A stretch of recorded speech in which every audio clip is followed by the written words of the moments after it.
What's going on, guys? My name is DragooX and today I'm here for a brand new build video for you guys. And as you can see, today I want to show you my new Stamina Dragonknight PvP build for the no proc PvP. And guys, don't forget to like and subscribe. We are on the way to the 10k subs. I would be really happy, and I would say we start directly with the stats. Here you can see now the completely unbuffed stats of this build. We have around 30k maximum health, 28k maximum stamina, around 1.8k stamina recovery and around 5.3k weapon damage. The weapon critical isn't that high and the resistance are okay. We play a lot of pieces in medium. We are not super tanky with this build, but we have a great heal power. The heals are crazy and we have a good maximum amount of health, so we can sustain with the good heal power and the maximum health, and also the stamina recovery is really good in this build. Okay, I'm using 22 points in health here and 42 in stamina, and the Serpent Mundus. I'm using the Arteum Takeaway Bro of Blackwood and I'm a Nord, but you can also go with a Wood Elf or even Argonian or Imperial are possible with this build. So at the end you don't need to be a Nord, you can choose any of the other races as well. Maybe you have to change the health and stamina points here a bit, and when you play a Wood Elf, for example, you don't need the Serpent, then you can go with the Warrior. Now I'm gonna show you the buff stats if I buff up with the momentum, with a 3-stat potion, with the resistance buff and also with the minor brutality buff of a decay. Then we have this stats here: 6.7k weapon damage, 2.4k stamina recovery. These are the resistance here on the front bar, and now I'm gonna show you the resistance on the back bar. We have a bit more crit resistance because the set that we are using. And yeah guys, now I'm gonna show you a picture of the fully buffed stats on the front and back bar. And there you can see we have around 7.7k weapon damage on the front bar. The recovery is also higher, of course, because we have the continuous attack buff active and also the weapon damage enchantment. And now I'm gonna show you the sets that I'm using, and we start on the front bar with a Spriggan's Greatsword in Nirnhound with a weapon damage enchantment. Spriggan gives us 2 times maximum stamina, some weapon damage and the physical penetration that we need this patch. Why I go with a Greatsword and not a Maul? Because we scale in this build, like on my Stamina Warden, the weapon damage really high. We have the medium armor passives. I'm going with 6 pieces medium, 1 heavy. So we have 12% weapon damage with the medium armor passives. We have access with the fragmented shield to the minor brutality buff, the extra 10%. And with the momentum to the 20% major brutality buff. So we scale our weapon damage really high, and that's why Greatsword performs better. Also for the heals, a Greatsword is better for the momentum heal on the front bar. But if you don't have access to a Greatsword in the moment, if you don't have the gold and you still have a more, then stay with it and buy the Greatsword later. Okay, on the back bar, I'm going like on my Warden with Critical Riposte. Critical Riposte gives us some extra crit resistance on the back bar. I'm going here with a powered weapon with a disease damage enchantment and an infused shield with a maximum stamina enchantment. Let's talk about the armor, and we start with the first thing here, the Balrog Mask for some extra weapon damage. In Impen with a 3-stat enchantment, and now I also show you the next set that we are using. It's the same like on my Stamina Warden. We are going here with Witch Knight, only with 4 pieces because the 5-piece bonus is a proc. Witch Knight gives us 3 times weapon damage, it's really nice, it's more weapon damage than Huntings. If you don't have access to Witch Knights, then go with Huntings. It's a small different, you have more crit with Huntings, but we don't need the crit is anyway so low that we don't need it.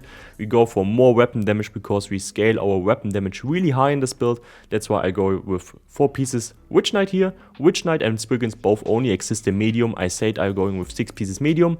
That's why the shoulder here is in heavy, a Bloodspawn shoulder in heavy. You can also go with the head in heavy, there's no different. In Impen with a 3-stat enchantment as well, the shoulder gives us some extra stamina recovery. When you're a Wood Elf, you can also change the shoulder here for a Monarchina piece for more weapon damage if you want. Witch Knight belt, Impen with a 3-stat enchantment. Spriggan's hands in Impen with a maximum stamina enchantment. Witch Knight's legs in infused with a 3-stat enchantment. And the boots in Impen with a maximum stamina enchantment. Okay, jewelry, I go full infused here with a weapon damage enchantment, and it's 2 times Spriggan's. You can also go with Witch Knight's jewelry and 1 piece trainee for more maximum health. Okay, these are the sets that we are using, and now I'm gonna show you the champion points. Like I said already in my Warden build, we don't need the green CPs for PvP, that's why I don't have to talk about them. We start with the blue ones and the things that I have slotted on the champion bar here, the 4 skills, the 4 CPs passives that we have slotted in the champion bar. I start with them because I think they are the most important things. Also, if you're low CP, then check that you skill the more important things first. I said this all in the Warden build. Check out the Warden build video, I don't think I have to say this every time now. yeah, you guys know, for example, that maximum magicka is not an important skill for this later. You can only put 10 points into this to unlock the next thing. Also, the crit here is not that important. I explained everything about this, or yeah, the most things about this in the last build video, in the one build. Check it out. And we start with the first champion bar passive with the focused mending here for 10% more healing done with our single target heals. And I show you a picture here now with the fully buffed Vigor heals that we have in Zero Deal. It's 34k. We have crazy heals in this build and that makes us super tanky. I like to play the DK a bit tankier, not full tank. I like to play it a bit tankier. You saw it, we have a crazy amount of weapon damage and not that high resistance, but we have very, very good heals.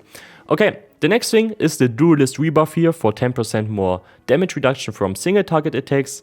Yeah, the most things that hit us hard are Knight Blades and Swords, and they deal most time single target attacks.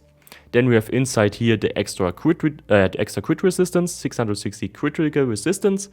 And you should also check that you have this passives here for the extra damage reduction and the healing taken. And the last thing that we have slotted is here the extra weapon damage. Okay, you should also check that you skill this here for more damage done.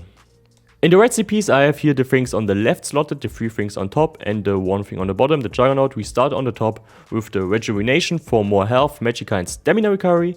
Then we have Ironclad for more armor, Boundless Vitality for more maximum health and Juggernaut for the 10% damage reduction after we got stunned. So you should check that you start here in the middle with the maximum health. It's definitely important. Then go for this, go down here for the dodge roll, the cost reduction on dodge roll and break free here. And then you unlock the Juggernaut. For these things you don't have to unlock other things first, you can skill it directly. And on the right here we have also some nice things on the DK, the extra block cost reduction and bash reduction and all these things. Definitely also go for this. Okay, for example, the sprint reduction is not that important for low CP. Check that you have the block cost reduction first and the dodge roll reduction. And these things, yeah, check that you go for this first. And I said all of this already in the Warden build in the last video. Okay, now I'm gonna show you the skills. On the front bar I go with the Noxious Breath, Rally, the Critical Rush. You can also put the Venomous Claw for the Critical Rush if you like it. Executioner, Dizzy Swing and the Take Flight. On the back bar I go with the Sword and Board ultimate. You can also go with the Corrosive Armor if you like. Fragmented Shield, the Resistance buff, Restoring Vigor, Shuffle and the Heroic Slash for the ultimate region. Okay guys, that was the build. If you still have questions to the DK build, then ask me in the comments below. I try to answer it and we see us in the next video. Have a nice day and bye bye.